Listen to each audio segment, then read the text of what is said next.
All right.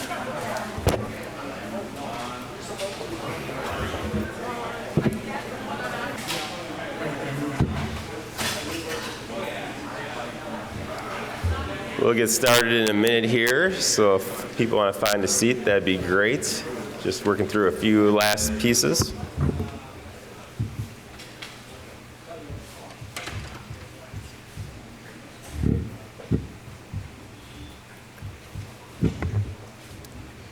We do have interpreters here. If you speak Spanish and would like to hear the Spanish broadcast, you can grab some headphones over on the side.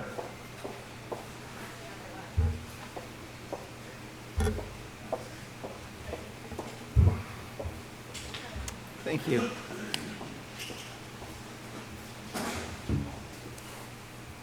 All right. Welcome, everyone. Thank you for being here. I'm Aaron Richardson, Fitchburg Mayor.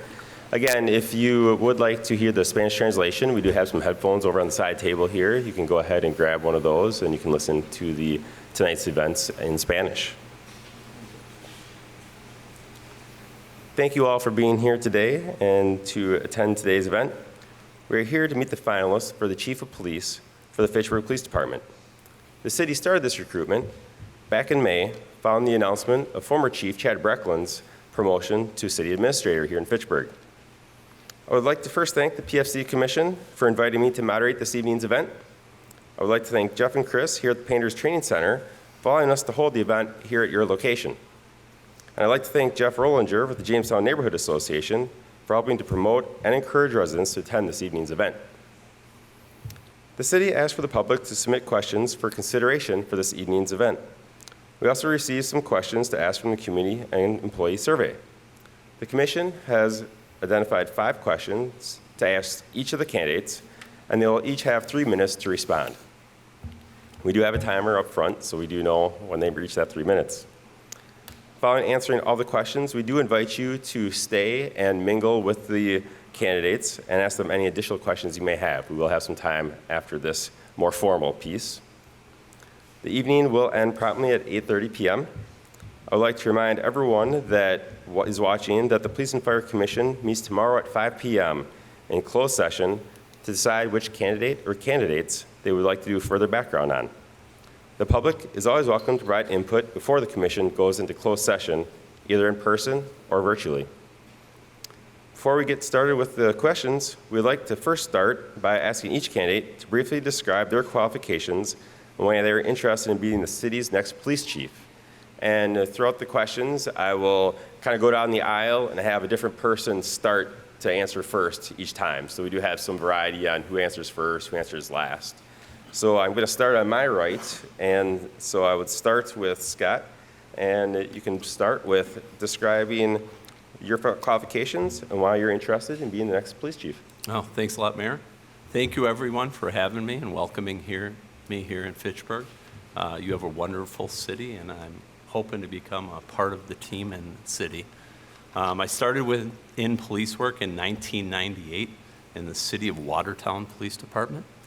In the year 2000, I went to the City of Waukesha Police Department, and in 2002, I came to the City of Madison Police Department. I've been with the City of Madison Police Department for approximately 19 years, a little over 19 years. I'm currently the lieutenant in charge of special events, parking, special duty, and our unmanned aircraft systems unit.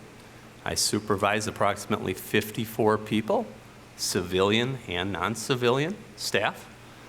I have experience as a patrol officer, a neighborhood officer. I led a community policing team, and I started a nationally recognized unit on community engagement and outreach called the CORE team. Currently, again, I said I'm the special events lieutenant. I really want Fitchburg and the chief position here because it's the right opportunity for me at the right time in my life. I'm a little bit older. I'm positioned perfectly in my family situation right now to take on this added responsibility of being chief. Fitchburg's forward thinking. I like the ideas that the city has proposed with neighborhood hubs, teen centers, and that fits my background with engagement. I really, truly enjoy, I'm passionate about community engagement. I want to make Fitchburg a national leader in effective policing and engagement. And I think my qualifications, my skills, my beliefs, my passion about this job make me an excellent candidate for this position. And I thank you again for welcoming me. I really look forward to working with each of you, and I appreciate your time. Thank you. Alfonso. Yes. Hello, everyone. Buenas tardes para los que no hablan inglés. I'm going to start off with my personal qualifications before I go with my professional and educational qualifications and why I want to be the next police chief for the city of Fitchburg. Born and raised in the city of Milwaukee. I'm second generation Mexican American. My parents immigrated here. My father immigrated from Mexico as through the mushroom farms in New Berlin, Wisconsin. I'm from a family of 10. I'm the second youngest, 8 sisters that help mentor me and help the family in raising myself. Personal experiences I use because I did not grow up in a normal environment. I grew up in a predominantly, as a child, German-Irish community to a predominantly African-American community. It exposed me to diversity. Diversity is extremely important. Having those relationships in through a number of different cultures and through family helped me understand one another and to view each other as human beings. The professional experience comes from working with the City of Milwaukee Police Department for 27 years. 27 years, I worked through each branch of the Milwaukee Police Department, from administration, operations, to investigations. I worked there as a patrolman, as an investigator, as a supervisor, manager, executive leader, and the chief of police. I have the education that goes back with that falls into play as well. I have the education as a bachelor's in criminal justice through Carroll, now University, back then Carroll College. I have the education through going to the FBI National Academy that teaches leadership at the management level. And then education through senior management and policing in Boston that uses professors and doctors from Harvard, from Boston College, from MIT to train, and that was executive leadership and running an organization and creating change in an organization. I've also had training through the National Executive Institute, which is through the FBI Academy, for executive leaders that are currently running police organizations. I have a lot to offer to the city of Fitchburg. I came from a city where I spent a lot of time in law enforcement away from my family. I have a beautiful son and daughter. I have a lot of family, 8 sisters, nephews, and nieces that I want to catch up with. But I still have a passion in law enforcement. I still have a passion where I want to work with the community, work with the youth, and also mentor a police department that I believe I can accomplish. Thank you. Tony. First of all, thank you all for coming, law enforcement officers for showing up on their time off. I know how precious family values are to all of us. I thank you very much for coming here as part of the community and show interest in this process. This process is a very important process in that you don't hire police chiefs all the time. You've only had 3. My qualifications come from an education background where I obtained an associate degree. I also have a bachelor's degree. I'm also a graduate from the Institute of Credible Leadership program. I have extensive training. I've been in law enforcement for over 25 years, or for just about 25 years, in working at different facets, from anywhere from patrol to Hispanic liaison, to investigations, field training officer, evidence tech, records manager, and beyond. Experience comes from that. My training, I have thousands of hours of training, lots of training that I've acquired on my own dime. just to better myself. So I think I prepared myself for this kind of position through all of those three things. But more importantly, I think, is my life experience. I grew up just a few blocks away from where George Floyd was murdered. I have a very extensive background in diversity. I am also a second-generation Mexican-American. My father came here from Mexico and farmed and worked in construction and moved us all over just to move us from, not only from for work, but also just in fear of deportations, in fear of those things. So I have that experience as well. I grew up in that environment, a drug-infested, prostitution-infested, gang-infested environment. So I come with that experience. The reason I chose Fitchburg is because of the opportunity, the great opportunity. You have an awesome city with diversity that there are opportunities to grow relationships. And I believe that with my experience of building relationships, much like I've done in Southwest Wisconsin, I think that would come in handy here. We need to get back to the basics of the police are the people and the people are the police. We need to just get back to the basics. And I think that the next leader needs to focus on that. Thank you. Vic, go ahead. Okay, good evening. Thank you all for coming. It's great to see that police officers are the same everywhere and they're all in the back of the room. It's kind of what we do. Anyway, I'll start first of all with some of my personal history. I am the oldest of 9. I'm a father. I have 4 daughters, 2 granddaughters. 2 of my daughters are in Utah, going to the University of Utah, and 2 are in Minnesota. I grew up here in Wisconsin. We lived in Milwaukee for a little bit, then Grafton, Fitchburg, and Sheboygan before my father went into the military and we began moving around quite a bit. I found law enforcement because it was a calling, like most police officers. They definitely don't do it for the pay, but it is a calling, and that desire to serve others and to serve the community. And along with that, along the way, as I developed myself professionally and as a leader, I developed that aspiration to become a chief of police. So, like I mentioned, I've been a police officer. I've been in policing for about 24 plus years. During that time, I've always sought out challenging and new assignments for personal growth and for leadership opportunities.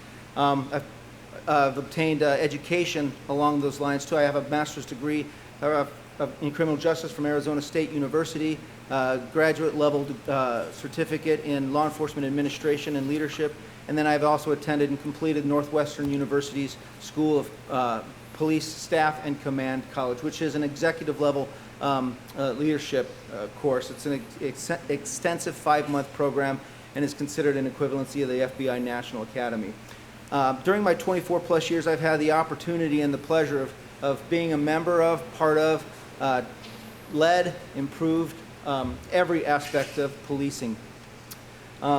As an officer, I was a patrol officer, an undercover narcotics officer, a homicide investigator. As a sergeant, I ran one of the bike squads, and then stood up again a new narcotics organization within our department, looking at new policies, selecting the people, training them to standards, and stuff like that. So I've always had that desire to help, to mentor, to help develop officers and help provide training and direction, because officers, they're here for the right reasons, and they just need to be fostered or be helped along their career. So as a lieutenant, I've obviously watched commander, many critical incidents, reported to the press. I was also the chief executive officer, which ran the day-to-day operations of the police department, Salt Lake City Police Department. Currently, I am the division commander. I didn't get to why. I'm from Wisconsin. I grew up in Wisconsin. My wife's from the Midwest. We want to get back here. Now is the right time. Thank you, Vic. All right. For this next question, we will start with Alfonso and go down the line from there. And the question is, what is your vision for the Fitchburg Police Department in the next 5 years? And briefly describe the steps you would take to implement this vision. Okay, to start off with, the city of Fitchburg, you have to look at a vision externally for the Fitchburg Police Department and internally. Externally, let's look at what's going on in Fitchburg. It's a growing city. It sounds like it's growing by 1,000 residents a year. Fitchburg is going to be annexing the town of Madison. And I think just the portion of the town of Madison that's going to be annexing is another 1,600 residents. The increase that you see there, and I've gotten 3 different numbers on what the actual residency here is in Fitchburg, from 29,000 to 31 or 32,000. I estimate that within 5 years, you're going to be probably around 40,000 residents in the city of Fitchburg, if not more. It's important that you understand that, because if the city of Fitchburg grows, the city entity, the city services have to grow with it. We're talking about law enforcement, so I'll stick to the law enforcement entity. We have to grow and have an accredited law enforcement agency. If we're going to have an accredited law enforcement agency that can handle the volume and do community policing and utilize the strategy that we need, it's going to require staffing it properly. So we have to look at staffing levels for that police department to get it where we need to operate properly and represent the city of Fitchburg. I also, internally, what do I see with the police department? It's an observation stage that has to be conducted first. I can tell you what I will do is I'm going to implement my strategy on how to deal with crime and community policing. However, you have to look at the needs and wants of the organization before you create any change. So you have to do an observation stage your first year to identify where the organization is and what's going to be needed to change. Obviously, important changes that need to be done right away, you will do. But unless you understand the organization, you need to identify it by dealing with the organization. I want a police department that's going to be diverse. I want a police department that has leadership, that's well-trained, that is both physically and mentally healthy. Without those entities, you're going to have a law enforcement officer that may not operate properly on the public, which hurts relationships. So we want to make sure we have a healthy department, which means we have to institute the proper training to get them there. I don't know where their training levels are. I don't know where they're at, but I will look at that to make sure we have a department that does that well and communicates well. I have to identify those needs and wants and push that off. Diversity and bringing the department where we want it to bring that in takes within 5 years, where you're going to be exploring and recruiting through schools to get individuals to want to join the law enforcement profession. Thank you. Tony, go ahead. Thank you. Great question. Vision for the Fitchburg Police Department, in my eyes, would be a department that is strong in a foundation of service and anchored down by 2 key principles, which is accountability and transparency. Without either of those 2, service is not going to work. I envision a police department that is out of their squad cars, that is interacting with the community, that is capitalizing on all windows of opportunity, that they are going out to the community. You can't expect a mother of 4 with a job and a half to try to make it to a meeting. They're not going to make it. The experience I have from having been raised in an environment of poverty and those issues, we need to get back out to the community. We need to figure out where the issues are. We have good staff. We already have a good foundation of staff. It's adding to those staff. It's creating good policies and good practices, not only vetted by staff, but vetted by the public. So that hits the transparency issue, is making sure that we are an open book all the way through.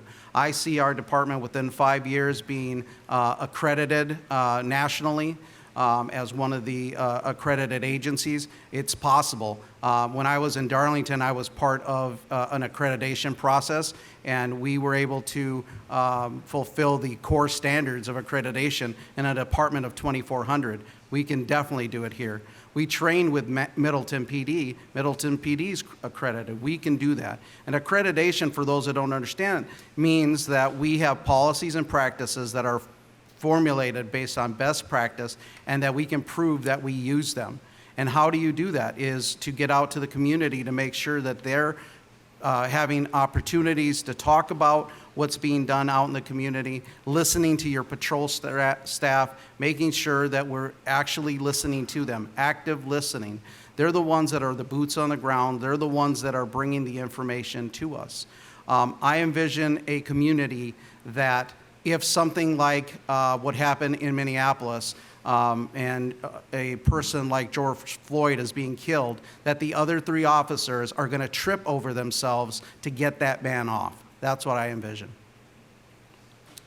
Thank you, Tony. Vic, you're up. Okay, so my 5-year vision for the police department, or for Fitchburg Police Department, is this not working? Okay, is to enhance and improve trust between the community and the police department, as well as within the police department, right? That goes across the board. And also, quite simply, to provide the best possible officers in the field, serving the community, following best practices. Okay, all right. Following practices that are vetted and that are shown to be national best practices. That goes towards accreditation. Before we go too far down this road, we need to pause a minute. You don't just come into any organization, no matter which organization it is, and start looking at ways to change culture or ways to change the organization. You have to respect the existing culture and the institutional knowledge that the department members have. You also have to respect the community's needs and their desires and their wants, because after all, the community, you all are the customer.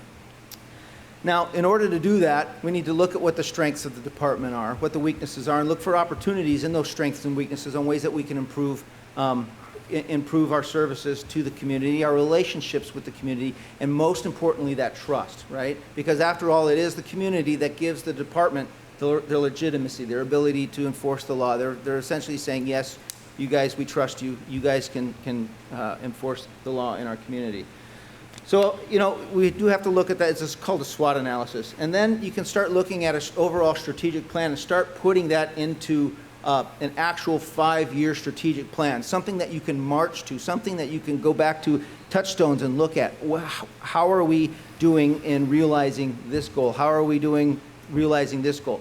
Are we providing the training that we need to provide our officers? Are our policies good? And then we can march towards accreditation. And he already explained it, so I won't go too much into that. Some of that training that we need to make sure that our officers have, I think we're in a new age of policing. We need to police fairly and impartially and equitably across the board, regardless of what membership in the community that members of the community have. We need to have the open and honest dialogues with our community members of all walks of life, faith organizations, business communities, all the communities. They need to be able to feel like they have an equal opportunity to have input into the organization. And then, of course, reinforcing and recommitting to partnerships within the LEO community, the surrounding LEO community, and partnerships with the community. All right, thank you. Scott, go ahead. Oh, excellent. Thank you, Mayor. My vision, really, of the police department, and I'll stress this again, is to become a national leader in effective policing and engagement within 5 years. This can be done relatively easily with the foundation that has already been established with the police department. And the key here is creating a winning culture within the department where the employees feel valued, they have a voice, and they truly enjoy and love coming into work and serving the community. I think that's the key here within the department. Within the community, I use the analogy of road. The department has to be responsive to the needs of the community. They have to adjust and listen to the community. We have to have town hall listening session meetings within the community, not at City Hall, not at the police department, where people feel comfortable in their backyard, in churches, in community centers. We need to provide childcare for folks that have those things at night. We need to adjust the hours. We need to be responsive to the needs of the community. The second part, the O in road, is we need to be open and transparent in all of our policies and procedures. We need to seek input. We need to run our policies and procedures through an equity and inclusion lens and say, are these policies and procedures having a disproportionate impact on communities of color? Transparent. We need to teach folks what we do and why we do it and be open and honest in those conversations. A in road is accountability. We need to be accountable to each other and the community, and we need to hold the community accountable. Accountability is a huge key in the roadmap for success. The last part is diversity. This is a very diverse, growing community. We need to be a diverse and growing department. Our demographics need to exceed the demographics makeup of the city. We need to hire more women for the police department. We need to hire more officers of color. We have to value diversity and make that one of the key components of our department. I love the mission, the vision, and the values of the department. Service with respect. Service with respect. It's super simple. It's super easy. I love the service. I love the teamwork. I love the accountability. I love the respect. The only thing I think I would add, and I envision us adding to that, is the diversity piece, because it's extremely important in Fitchburg and any police department. All right, thank you. For this next question, we'll start with Tony. And the question is, the community survey we conducted has indicated concerns of an increase in crimes such as theft, specifically auto theft, and burglary. Which strategies would you implement in order to reduce these crimes? Thank you for the question. So I think it gets right down to the same principles that I've talked about. Is it starts with one-on-one contacts with the community, find out, what is happening, why is it happening. It's patrol-centered. A lot of what we do is patrol-centered. They're the first on the scene. Second would be to invest in the community, look for opportunities, for granting opportunities, for opportunities to have well-trained officers that can identify issues before they happen. Then you have to look at data. You must look at your data. We've gone from a reactive policing to proactive policing and adding now predictive policing. So looking at your data, creating hotspots where police can saturate those areas and try to deter some of these crimes. Also, target hardening, so helping the community kind of protect themselves. We're outnumbered by all of you. We need your help. That's why I say we need to get back to the basics. We need to understand that we can't do this without you, and we need you. So in order to get that accomplished, we need to use the avenues that you communicate with: Facebook, our website, our Twitter, whatever we can to get that information out. Target hardening can also be done one-on-one contacts, making sure that the chief is out of the office, leading from the front, being out in the community. And then lastly, auditing those things, making sure that, is it working? It's not just simply putting together a process, make you feel good process, but is it actually working? And not having to wait for statistics to come out, but actually putting people in place to audit it and make sure it's working, which gets vetted not only through our staff, but through the community. Is it actually working? Setting up avenues for that vetting. And then being flexible. So I think, police officers, we have a way of responding to things. We have processes and those things, but we should be open to community ideas. We can't think of everything by ourselves. We need our public to help us out. Thank you. Vic, go ahead. Okay, certainly. So burglary, auto burgs, thefts, and stolen vehicles are a big part of the crime problem in a lot of places. One of the strategies I would use I would be leaning on my data-led policing models. I would be leaning on information. We don't know what we don't know. And what I would do from this is I would learn where our hotspots are. We would have the analysis done. We'd know where our hotspots are. Now, what can we do with hotspots? Well, we can conduct an operation periodically within that area, or we can put up overt cameras that say police on them. People know that the police are watching. In order to have true proactive policing, and officers will have the time to, what's called non-committed time, to get out there and actually proactively police the neighborhoods, requires staffing. So a staffing study would definitely need to take place based on the types of calls, days of weeks, times of day. I think we also need to do a better job of getting that information out to the public. And by that I mean taking the opportunity to message, to educate. They should be able to have a pile, you should be able to have a pile of gold in your front yard and nobody should touch it, but that's just not the reality. The other side of that is we can't put an officer to stand at your pile of gold to make sure no one takes a coin.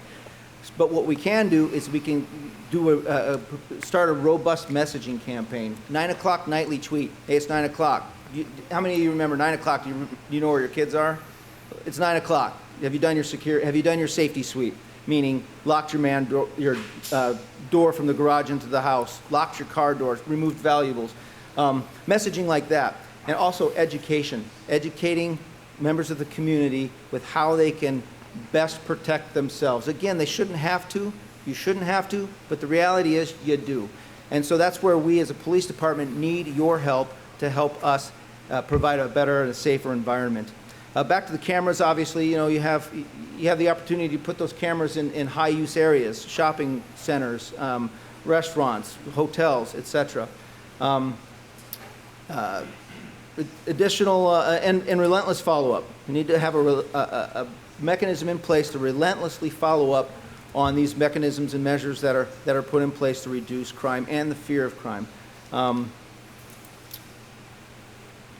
leave it at that.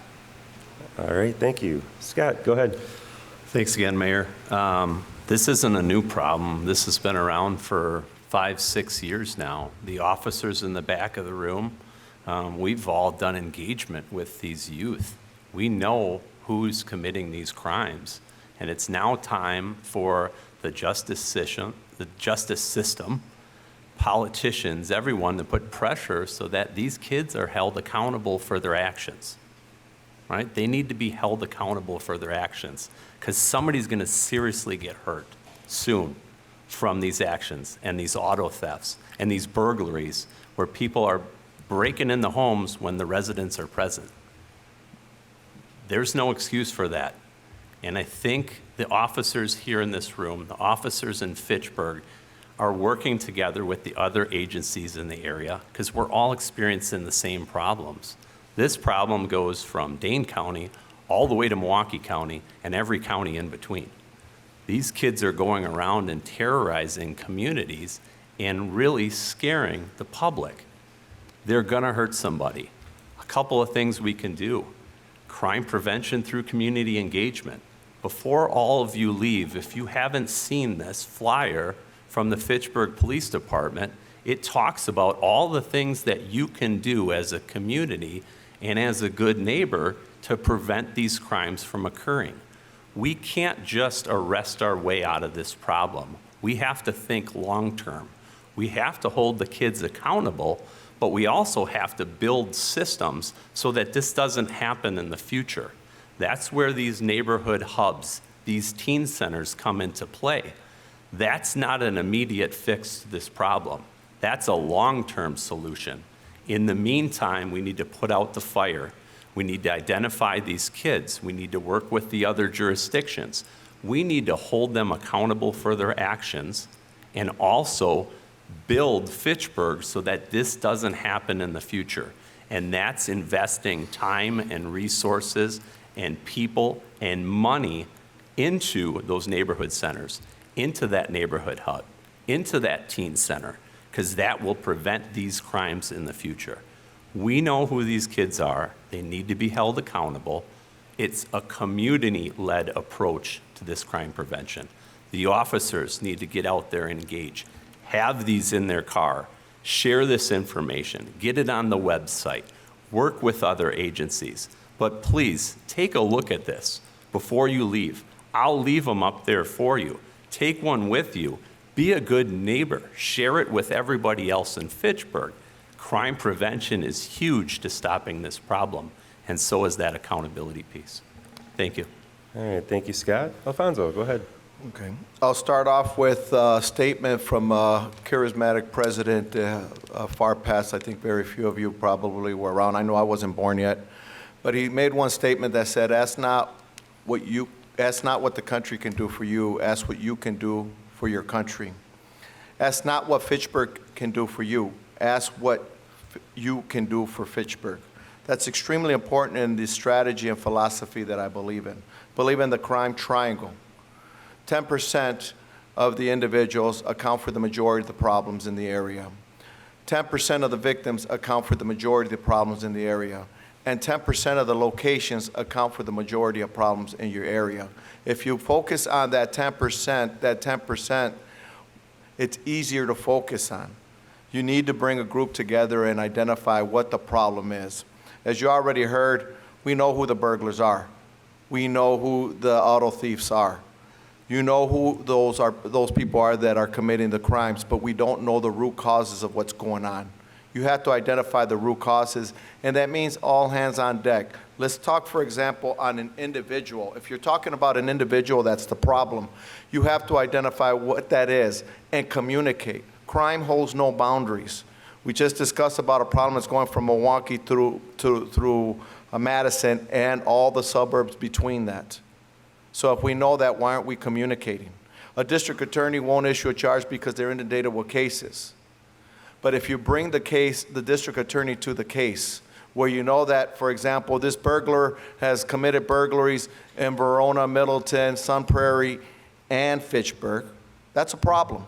When you now know that that person's on supervision, but the probation and parole agent has been struggling monitoring that person, bring that person to the table. The district attorney, now understanding this a problem, is going to be more inclined to do something about it. Let's bring out their city services. When you identify who this person is, most likely if it's a burglar, not a youth, an older person, there's some drug addiction that's going on there.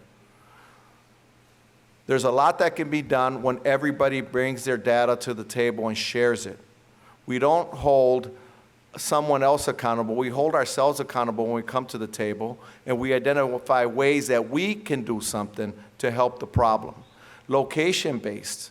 Community organizations play a big role in location-based problems. You can play a role by, let's just say, for example, a faith-based location where there's a problem park. Sometimes you might not want to have church indoors, beautiful summer like now. How about having it outdoors and occupying that space? Businesses play a role. Everybody plays a role, and the ideas are endless when we all pull together and come up with the solutions. All right, thank you. For this next question, we'll start with Vic. And the question is, please describe how you intend to ensure trust between the Fitchburg Police Department and all of the communities it serves, including immigrant communities. Okay, first of all, trust is the pinnacle of law enforcement, right? We have to have the trust from the community because, again, the community grants us our legitimacy. We as police officers have one of the biggest responsibilities known to man, and that's the ability to make that decision to take someone's freedom from them based on, probable cause or violations of the law, what have you. And that responsibility is huge. And so we need to have that trust from our community, particularly, including our immigrant communities, our refugee communities.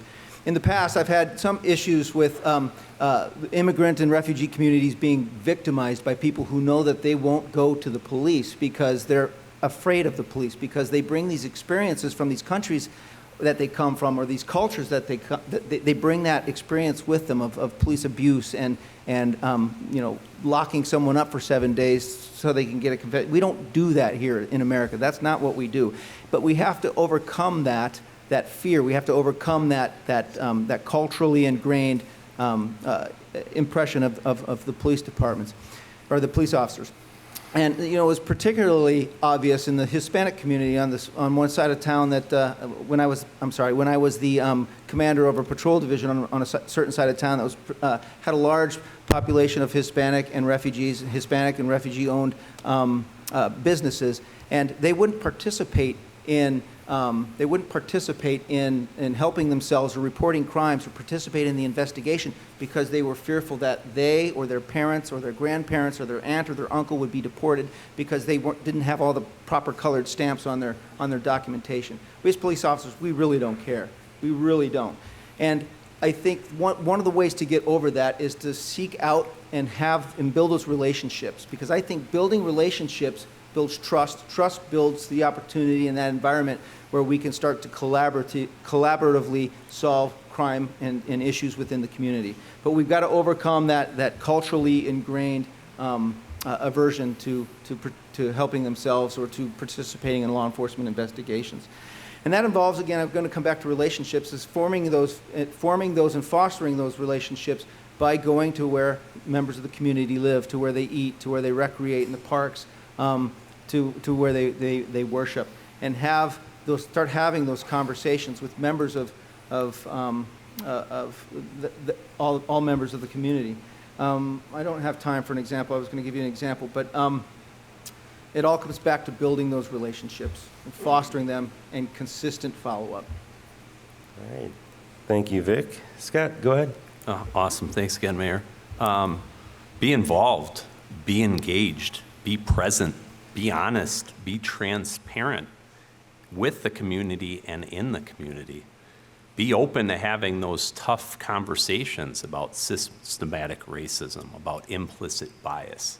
Having those conversations in the community, particularly in the immigrant community, is extremely important. Officers need to be vulnerable. They need to sometimes let their guard down and be open to those conversations. And they're challenging. They're tough. It's difficult to talk about bias and implicit bias. Those are hard conversations to have, but they're extremely important in building trust and legitimacy. And I think that's the key, is you have to have trust and legitimacy in the community. And the way you do that is your policies and procedures need to have input from the community, and you need to run them through that RESG lens, that racial equity and social justice lens, to make sure your policies and procedures are not having a disproportionate effect on communities of color and immigrant communities. We need to have policies in place that dictate how we respond to federal authorities with regards to immigration. We need to have policies in place that the public is aware of, because enforcing federal crimes and federal policies on immigration, that doesn't help with us building trust and legitimacy in the city of Fitchburg. We're not in the business of enforcing federal laws unless it's a violent crime, a violent felony, or there's a terroristic act or threat, or there's violent street gangs, or the person has already been deported for a violent felony. There's very few and rare circumstances that we should be assisting with those investigations. We need to have clear policies that have input from the community, that are shared with the community, that are transparent, that say, this is what we do, this is why we do it, and this is when we do it. And that input, and it has to be equitable. And we have to build trust and legitimacy. And that's the key to this question and ensuring trust in the community, particularly the immigrant community. Thank you. Thank you, Scott. Alfonso, go ahead. Yes. We engage with the community by engaging from the top on down. As the chief of police, you have to lead the example and engaging. Policing nowadays is different from what it used to be, where you only saw the police officer, maybe a sergeant at the street level. During my time as chief, and even before that as captain, and before that, I spent some time walking, as chief, walking the neighborhoods once a week. I pick a different neighborhood to walk. I knocked on doors. I talked to people. I frequented local businesses and talked to business, identifying what their needs and wants are. Also, letting them know what our vision with the police department or what officers are seeing with them. Engaging in that humanizes us as law enforcement with the community. The person in an immigrant community, and I can tell you this, my parents immigrated here, like many immigrants, a better life economically, education, all right? But we always missed a part. And I could tell you why, another reason why my parents came from Mexico here, corruption, police corruption. I frequented Mexico enough to see police corruption. Sometimes the fear are that the officers here are the same. Having that contact. Fitchburg is not that big, and that's why I believe I would be a good fit in Fitchburg, as the community should know who our officers are. We engage. No longer are the times that maybe an assistant chief, a captain says, I got to work the office. You have to all find time to lead the example and engage with the community. And let us not forget that the community is not just that of color. You have to also engage with the community. There's a farming community here in southern Fitchburg. They're just as important as the rest of the community. You have to understand how broad that is. Transparency plays a role in times when there is actions that are questioned on a law enforcement officer. You have to be engaged. In Milwaukee, I created community briefings for those incidents that required it, such as a critical incident, an officer-involved use of force. We also have to engage and respond if there's a complaint on the police department, that you get back to that citizen and you let them know what the end result is. Those investigations sometimes can last long. We have to expedite them, because if something is not taken care of, meaning you didn't communicate back with the citizen, it leaves a bad taste in their mouth. So complaints have to be generated. We have to investigate them, and we have to get back to build that trust with the community. That builds transparency. Thank you. All right, thank you. Tony, go ahead. Thank you. So trust, that is a big word. Everybody talks about it. I think any police department who says that they have the complete trust of their community is off base. Trust is a journey that you'll never actually reach.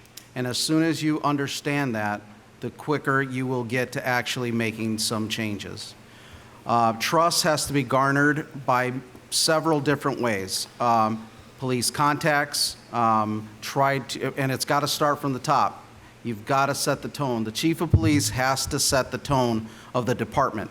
He has to be out in the community at events. He has to be in as many couches as he possibly can, as many barbecues as he possibly can, humanizing himself, humanizing the badge, being able to be transparent and accountable to the community that he is serving.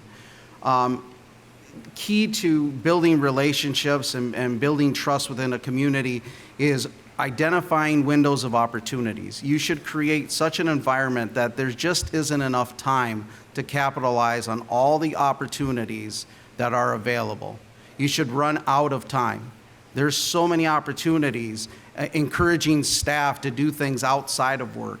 I've ridden on camels, sat in more dunk tanks that I can count, and I didn't do those things in my uniform. I did those outside of my uniform.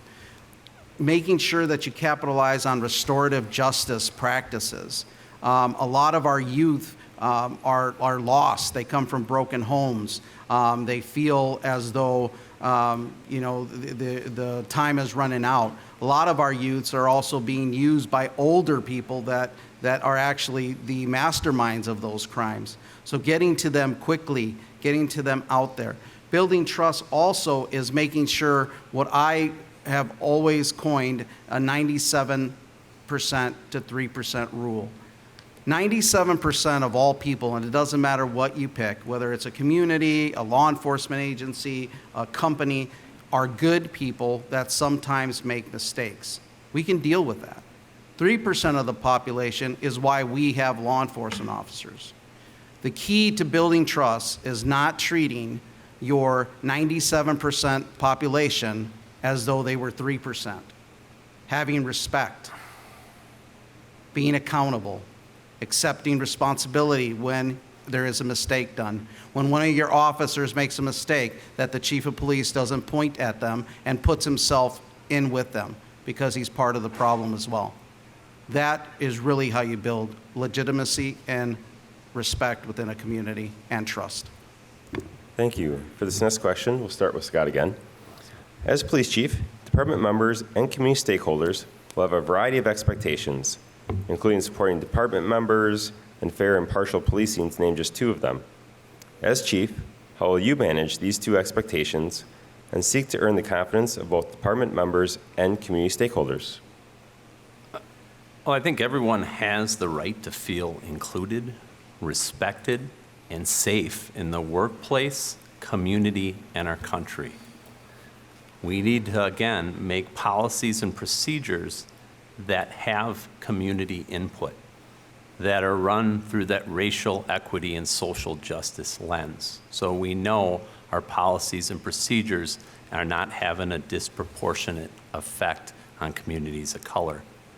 Internally, the department needs to strive for diversity and a more diverse workplace that exceeds the demographic makeup of the city. Add additional women police officers. Add additional officers of color. Celebrate the differences in people and different cultures. As I talked about it earlier, internally, create a winning culture within the police department where it's supportive, it's inclusive, it's equitable. People have a voice, they feel valued, they feel respected, they're challenged, and they're held accountable. Employees love coming to work and engaging with the community when they're in a winning culture. Be passionate, be positive, be kind, and care and caring. Hire great people and treat them fairly, and they will do great things, and they will love serving you, the community. That's all I got. Thank you. All right, thank you. Alfonso, go ahead. Yes.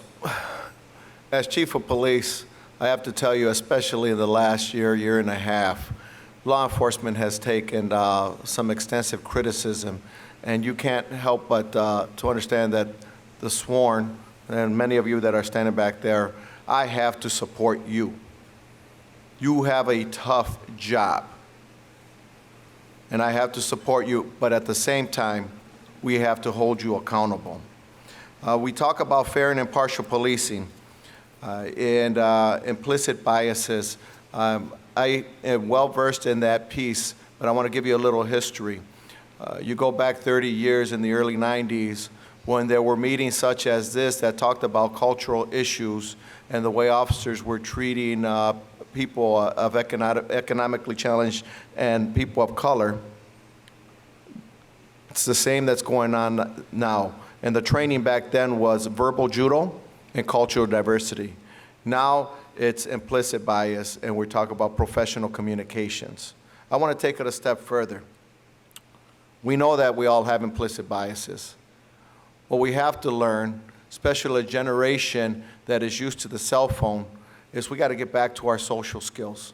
How we communicate with the public will diffuse a ton of these complaints and how people may think that they're being treated unfairly, or maybe they are being treated unfairly. The way you communicate is important.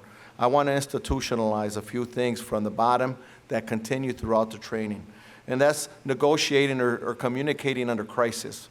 Some of us call it crisis negotiation, but when you communicate at a crisis and communicate under stress, that will help you de-escalate and diffuse negative interactions. We also have to understand that an officer's mental health is important as well as their physical health. We have to ensure that when our officers are going out on the street, that they can operate at a normal functioning level, and that they're not coming in crisis, they're not in crisis, walking into crisis. So we have to build support teams. And I know the size of Fitchburg, but we have to look at ways where maybe we can bring mental health professionals, whether part-time or full-time. Police chaplains, I know we have those, but how we utilize them, and maybe more frequently, because at the end of the day, law enforcement officers are human beings just like you. You've heard the term earlier today, we are the people and the people are the police. We are no different in making mistakes. Holding each other accountable comes with that, but building each other back up when we make mistakes is extremely important to build the morale of those officers so that when they're out there working in public, they can operate effectively. All right, thank you. Tony, go ahead. Thank you. So support of officers is truly near and dear in my heart. Your wellness is very, very important to me. We are not living much past our retirement, and that is concerning to me. Supporting you from the chief of police position, the way I envision it, is through education, making sure that you are well-trained, that you have the tools that you need to succeed, that you're given every opportunity, which leads to my next point of fairness, making sure that you all have opportunities to shine, communication, making sure that the chief of police is approachable, and communication is huge. That communication has to be fostered by a strong foundation and relationship. A lot of chiefs will talk about open door policies, and I have an open door policy, and then most of you won't feel comfortable going into the police chief's office for fear of what others may think. That's why it's important that the chief of police be outside of his office and actually lead from the hallways, support you in that way. And then recognition. We are not chiefs and supervisors, don't do a very good job recognizing you. A simple thank you, a letter of encouragement, being involved with your day-to-day lives. So those are the things that I would definitely capitalize on and encourage. As far as impartial policing goes,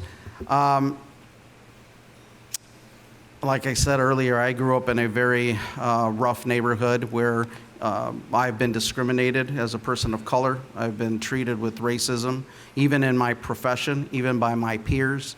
I understand it, and I don't like it. So impartial policing to me would be making sure that we have a good policy, that officers understand the policy, that officers are involved in the policy, that officers are trained in the policy, that we are auditing the policy from time to time, trying to make sure that we understand it, that we are training on it yearly or at least or at least every other year, that we are auditing our departments and making sure that that policy is being followed, and that we are praising when time is right to praise of good community contacts and showcasing those things, and then also holding you accountable, because it's a form of instilling community trust in that process. Thank you. Vic, go ahead. I'll start with expectations on both with community stakeholders as well as departmental personnel.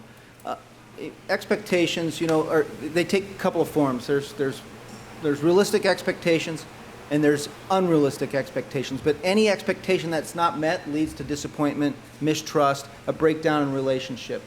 So I believe firmly in absolutely being honest and open in all my communications with both members of the community as well as with my police officers. And sometimes those discussions are not easy to have.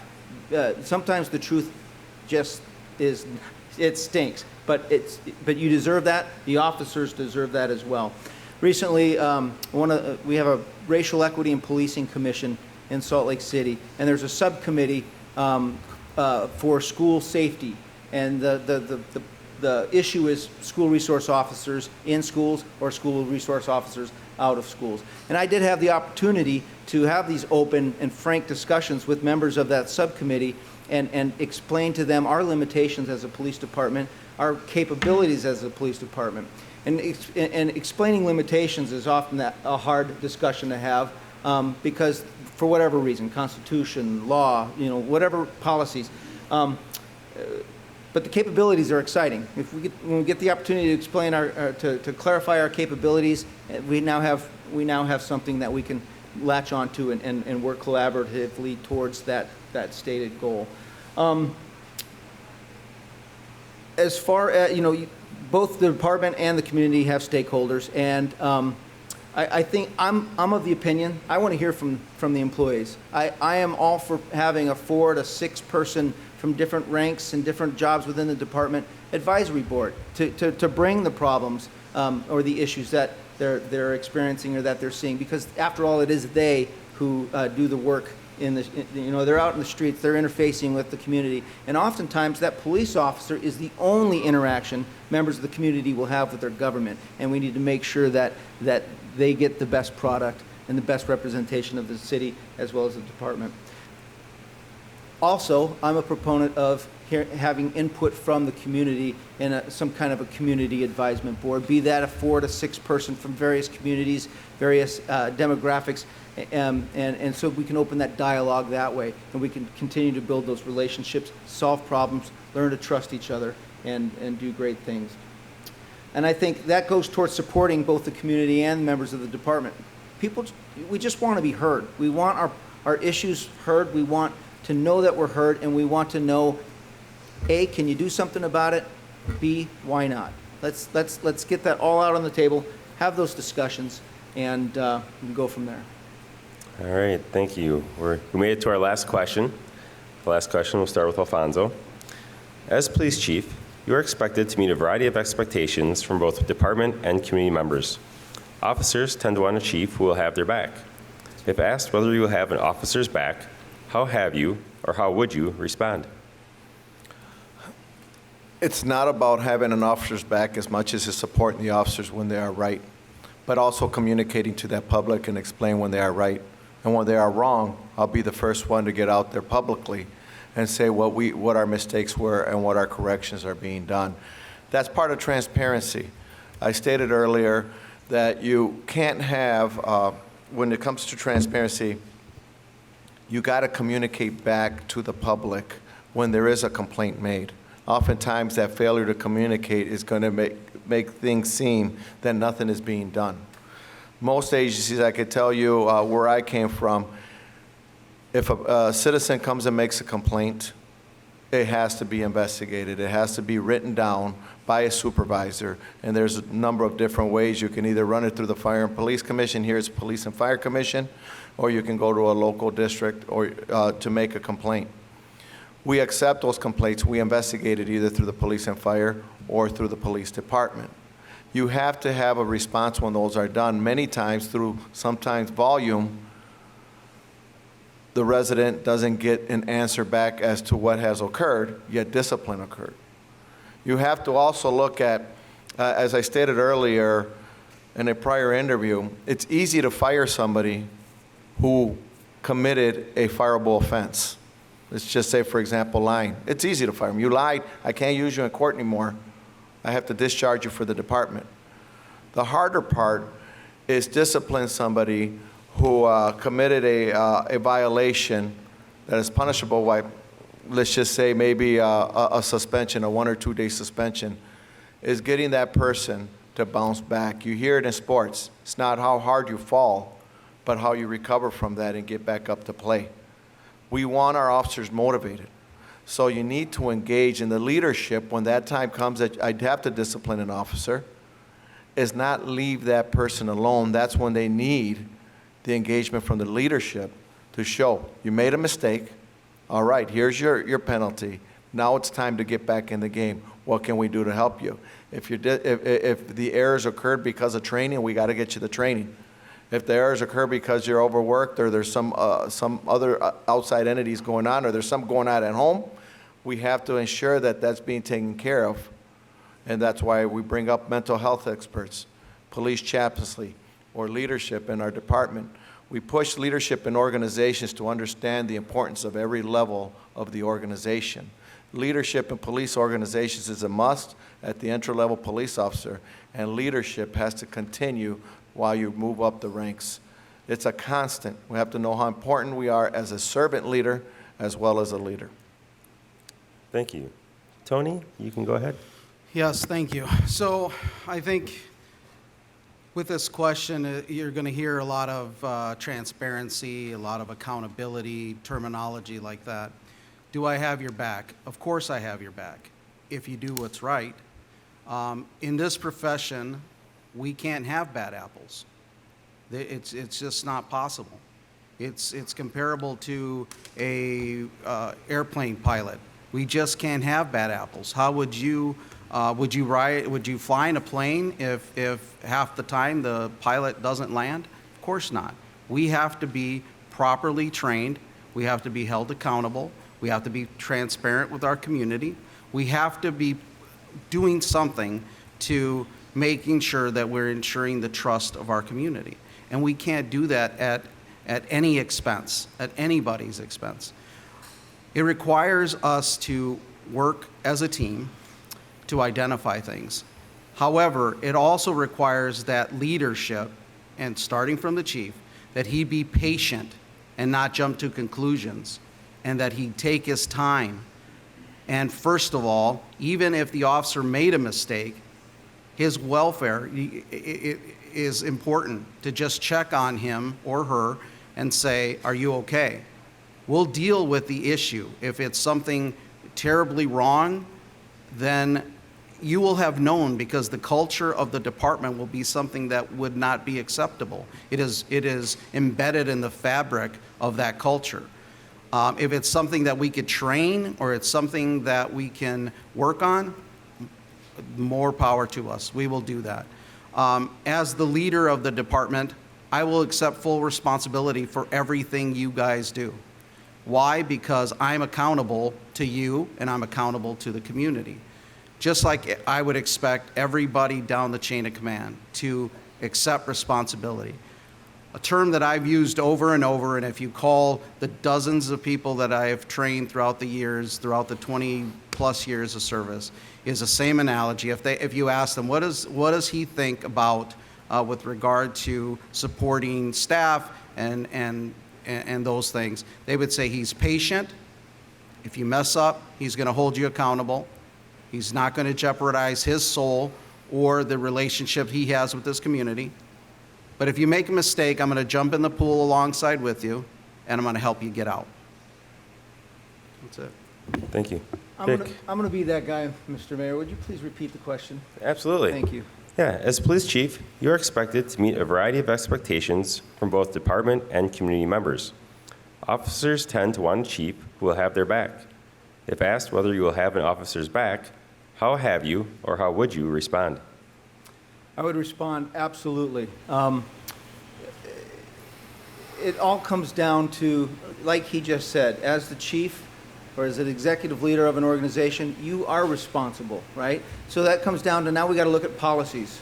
99% or a large percentage of our officers are good officers, and no one dislikes a bad cop than a good cop. And there are an extremely high percentage of cops out there are good cops. We're doing it for the right reasons. It's not the pay. We're doing it because we love the job. It's in our blood. It is a calling. We love to help people. We love to solve problems. So when an officer violates policy or does something wrong, we need to look at that policy, and we need to look at how that policy is trained, because it all comes back to policies and procedures, but we have a responsibility to make sure that our training matches our expectations as an organization and as a community. Because if we're failing on the training front to train them to the standards that and the expectations that we all have, then we're failing that officer, right? We're failing the community, and I would be failing the city. So that has to be first and foremost. Secondarily, in law enforcement, we've had a rough go of things the past, 2020 and part of 2021. We really have. The expectations that are being placed on us, the responsibilities that are being placed on us, and the things that we've had to deal with or mitigate and tamp down have been something that we've never had to deal with before. So our officers, they're spending a lot of time away from their families, doing the job they love. Granted, it's not the same job, but they're spending a lot of time away from their families, which it should be more important than anything else. So we're asking a lot of these officers, and with that comes, that cumulative PTSD, the wearing down, the whittling away at the morale. So we need to also look at that component. Officer wellness is huge. In my last assignment, I was actually over the officer wellness program, and I had two officer wellness officers that managed the peer support. We pushed out some products for our first-line supervisors that were to help them identify issues with their officers. When that officer comes in and his uniform looks like he just pulled it out of the hamper, or they're habitually late, Is it really the officer's performance or something behind that? So I pushed out a product to help our first line supervisors identify those issues and to help them point officers to the right resources in the right direction. Also was instrumental in getting a budget amendment proposal pushed through to hire a full-time licensed mental health provider for our officers, and it's been paying dividends. So, All right, thank you. Scott, go ahead. Awesome. Thanks again. Bottom line, I'm going to support you if you're following policies, procedures, and laws, if you're acting in the public's best interest, if you're following the mission and the values of the department and the community. I have your back. If you're not serving with respect, if you're dishonest, I'm not going to have your back. Everybody needs to hold each other accountable. The police department and the community is a family. We're going to have disagreements. We're not always going to get along. You're going to make mistakes. I'm going to make mistakes. The key is owning those mistakes and saying, hey, I made a mistake. How do I learn from the mistake? How do we learn from the mistake so that it doesn't happen again? The one thing I'm going to emphasize here, and it's been brought up to me since I started in Madison, there is no room for dishonesty. If you lie, even if it's about the smallest thing, I do not want you on my police department. I do not want you. There is no room for dishonesty in police work. But if you're honest, if you're supportive, if you hold yourself and each other accountable, I will treat you like family. I will have your back. I will support you. Because that's what it's about. It's about a family. It's about supporting folks personally and professionally to grow. It's about creating that winning culture and really enjoy coming to work and serving the public, serving the city of Fitchburg. That's all I got. All right, thank you. Can I have a round of applause for all four of our candidates?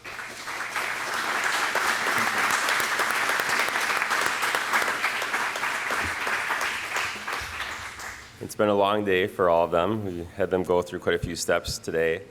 I also want to thank Sarah, our HR manager. She was responsible for putting this all together. So on behalf of the PFC, I would like to thank Sarah as well.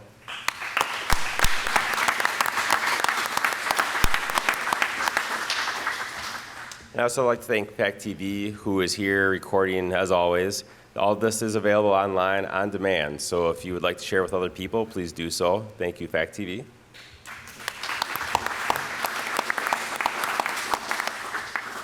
I'd like to invite you all to stay, come up, and talk with the candidates some more and get to know them. We have the space until 8:30. I don't know what time it is. Let me check. Oh, so we have over half an hour. So please come up, get to know these individuals, and thank you very much for being here tonight. Thank you.